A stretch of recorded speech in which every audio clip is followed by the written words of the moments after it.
Okay, folks, it's me again, Isaac David Bregman. Well, I want to talk to y'all about something. Um, I may do. There's going to be times when certain events happen in history, and I'm going to sing about them, and I'm going to preach about them, and I'm going to do like songs, preaching, poetry, different things about it. But I thought about that about Robin Williams, and you know, it dawned on me. Something told me in my head I had to make some issue of it, positive issue of it. I said, now how can I make positive issue of this situation? I said, well, you could make a nice song about him. You could probably speak on why it's not right to commit suicide, and you could probably do a poem. I mean, you're not honoring suicide. You're just saying it's not right. Let's see, how do I go about it? Let's see. Now, if I do this wrong and I don't finish it, don't get mad at me. Just say, well, at least he tried. All right? But it's a work in progress, and don't take it the wrong way. Okay? Just take it as it is. The title's a work in progress. The song's a work in progress. It means I may be like half of a song or something, or I may get so far and stop. But I'll do the best I can. Here it goes.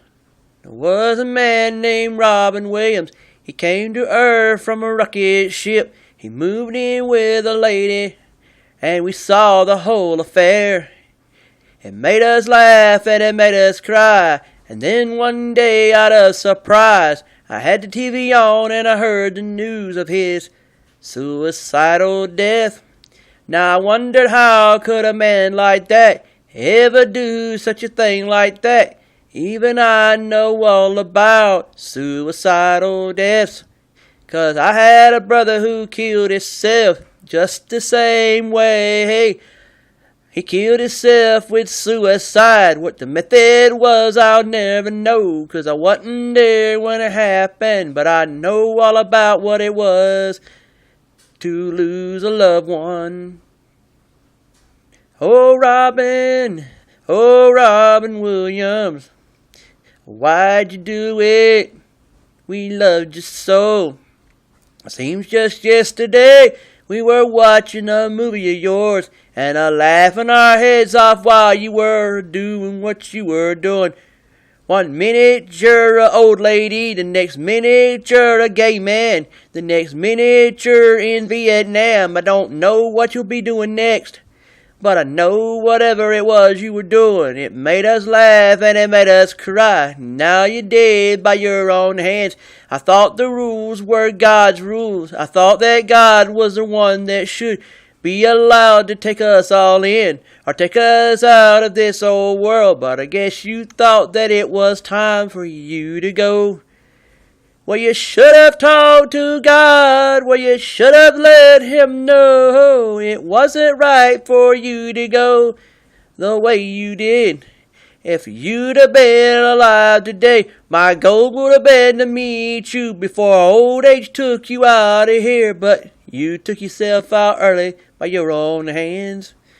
Oh, Robin Williams, why'd you do it? We loved you so, and we wanted you to know that we would do anything you asked us to do, in the form of laughing our heads off at everything you said and everything you done. You were so spastic, but we loved you for it. You'd be over on this subject and then on the next, but we got to laughing at it all the time. Oh, Robin Williams. Oh, Robin, we love you so. See, I could do that. Like I say, there was a man named Robin Williams who landed on this earth in a spaceship, and he moved in with a woman, and we saw the whole affair on TV. It made us laugh and it made us cry. Now we look at the fact that there's a day that came and went, and after it came and went, there was that one day that had to be made done, where you had to hear on the TV for the first time that he killed himself. What does that mean? What does that prove? It proves that there is a thing called suicide, and it draws us closer together when we have the experiences of knowing such a subject, suicide. I know about suicide, and I know about the subject because I had a half brother that done that to himself, and it hurt my feelings when I found it out. I was actually hoping that I'd wake up and it'd be all a dream and he'd still be alive. But then I realized it's not a dream. But I was also hoping that since it was reality, maybe the reality would be someone murdered him and that there'd be a court case over it and then the person would go to jail. I was hoping either a dream or murder. I wasn't wanting it to be suicide, but I look back on this thing and I say, well, life is what it is. And, I don't hold grudges. I have held grudges before, but I learned my lesson. Don't hold grudges, because if you hold grudges, then you're just going to get in trouble. Now, the grudge I could have held was towards the people that I could have said had a lot to do with that suicide of my half-brother. And those I thought had to do with the suicide of Robin Williams. Well, I thought they were both cool guys, and, they had their moments that they made me laugh and made me cry. And it wasn't cry in the sense of, well, yeah, I guess when they killed themselves, that was the greatest disappointment they gave me. Because I thought that they'd make it one day. They'd grow old, and I'd see what white hair would look like on their heads and on their faces if they grew beards and mustaches. And I thought to myself, do you think that Robin Williams would have been something like Jack Lemmon? Would have been an old man actor who would have still kept on going and trying to do elderly comedy? And I thought that might have been actually cool to see, because it would have made us understand that even guys like that could have, if they'd have survived today, made it in the realm of young man who does comedy all through his life until he is put down by old age. But old age never got there. It was creeping on him, and it was creeping up. And I mean, I understand some people in this world, they make a lot of decisions to do things in their life they shouldn't do. I myself, see, I'm going to tell you, as I speak today, a lot of what I say goes on, it becomes segues.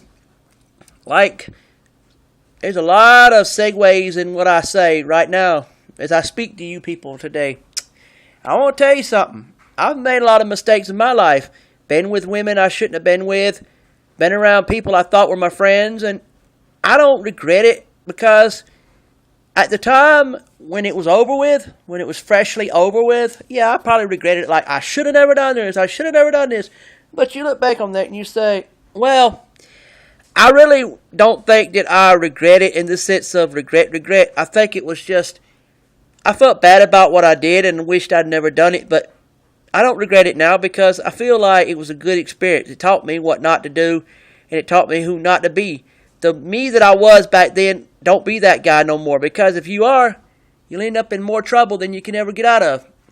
And I know that. I know that for a fact, because I've studied and I've learned how I was back then, and I wasn't a good guy back then. I was a good guy in the sense of I was kind-hearted, but I let my kindness get me into a lot of trouble, and I shouldn't have done it. So I'm saying, folks, don't make decisions to commit suicide. So I'm sort of an advocate for a multitude of things in this speech. I'm saying I'm an advocate for, please watch who you hang out with. And number two, please watch what decisions you make, because the people you hang out with today and the decisions you make today can really affect your tomorrow. If it's good people you hang out with, then maybe y'all can benefit each other to make your tomorrows a lot better. But if it's bad people, you might set yourself up for a ride on that long black train to hell. And I don't want to see y'all that way, folks. I'm saying that if you get to making decisions that don't seem right at the time, you might have your regrets at that moment or after it's over with. But when the situation is so many years old, you'll look back on this stuff and say, I'm glad I did this, because it taught me how to be now and how not to be. I always tell people the way my father was when he was alive, he was a good teacher. He taught me how not to be. And I look at what he done and I say, don't be like your dad. Don't be like him.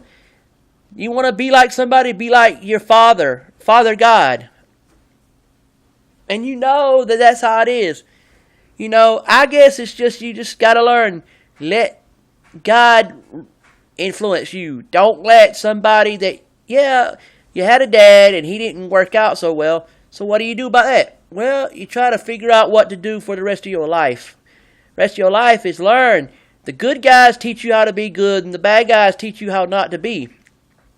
if you're willing to let the bad guy's attitude teach you how to hustle and earn money the wrong way, then you haven't really learned nothing but evil, or nothing, period. But please, folks, if you want to talk about stuff to me, talk to me. I'll listen. Don't get all upset and say, well, I don't know what I'm talking about, because I am who I am. But I'll let y'all go, and I will talk to y'all later. Don't come up with this idea that I was wrong because I don't know what I'm talking about. Come up with this idea that I'm wrong if I don't want to talk to y'all about the truth. Because the truth is, if you care about the world, or say you care about the world and the people in it, then tell those people that you care about, look, I have this going on and you need to know about it because it might take me out of this world. And if it does, I want you to know what I want you to do for me and for God. You know, that's what I'm saying. Don't sit there and say, I'm going to get hurt. I'm going to go to the hospital, but I'm not going to tell nobody about it until after it's over with. Then they'll have to get mad at me for not knowing about it. They could have went and seen me in the hospital. Don't you dare tell a person, why did you not come to the hospital to see me, when you know the answer why they didn't come see you. They didn't know you were in there. If they'd have known you were there, you would have been seeing them there. And plus, don't go letting people say that they want to do things with you and them, and then when the time comes, you go ahead and do it without. I've had it before where people were supposed to do stuff with me, like a whole bunch of people, about 2 or 3 or 4 people. And it was supposed to be me being the extra person in the story. Okay, so when the time come, they went ahead and done that activity without me and didn't tell me. It's not that they did it without me that was the issue. It's that don't tell somebody you want to do something with them if you're going to turn around and do it without them later on. And I love you folks, but y'all got to quit this mess because y'all know where y'all stand on this subject. And I'm not trying to hurt no one's feelings, but it does get kind of rough when you think about it. You done told people the truth about yourself, or so you say it's the truth, and it turns out to be a lie. Well, I hope y'all accept what I'm saying right now and understand it, and if so, well, let me know what you think about what I'm saying. Because every time I've run my mouth on here, do you realize it's for you that watch this, for you that listen and understand what I'm saying? It hurt my feelings to know that there are people who think that the best way to end the whole problem is suicide. You want suicide? Then do the God-approved suicide. What is a God-approved suicide? That's where you kill the old you and make way for the new you. Kill him, not the real you. Kill that you, which is the old you, and get ready for the new you. That's the one you kill. But I better let y'all go. Talk to you later. Hope you have a nice day. And please do me a favor. Since this is Saturday, would you do me a favor? Go to church on Sunday, please. And if you want to know where I go to church at and see if you can go there too, ask me and I'll tell you. And if it's anywhere near you or if you can figure out how to get there, please do so. You'll enjoy it. It's a fun place to be.